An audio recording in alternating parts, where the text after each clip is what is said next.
કરવા છતાં પણ વજન નથી ઘટતું એનું કારણ છે કે જ્યારે આપણે સાંજે જમીએ છીએ ત્યારે વધારે પડતું જમીએ છીએ, ઓવર ઇટિંગ કરીએ છીએ એટલે કેલરી વધી જાય છે. બીજું શું, દિવસ દરમિયાન તમે શું ચા વધારે પીવો, 5 થી 6 કપ ચા પીવો છો.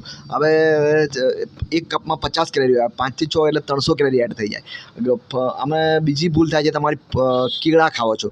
કેળામાં શું છે કે વધારે કેલરી હોય છે, 70 થી 80 કેલરી હોય છે. આવા 5-6 કેળા ખાઓ છો તો તમારે 300ની આસપાસ કેલરી આવી જાય. એટલે કહેવાનો મતલબ એટલો જ છે કે જે ગળપણ છે એ વજન ઘટાડવું હોય તો ગળપણ છોડવું પડે. ચોકલેટ, આઈસ્ક્રીમ, હવે ખાંડ અને ફળોમાં આપણને સફરજન છે, જામફળ છે, એવા સાદા ફળો આપણે ખાવા તૈયાર નથી અને જે ગળ્યા છે કેળા એ ખાઈએ છીએ. બીજી એક મોટી ભૂલ થાય છે શું છે કે મગફળી ખાઈએ છીએ.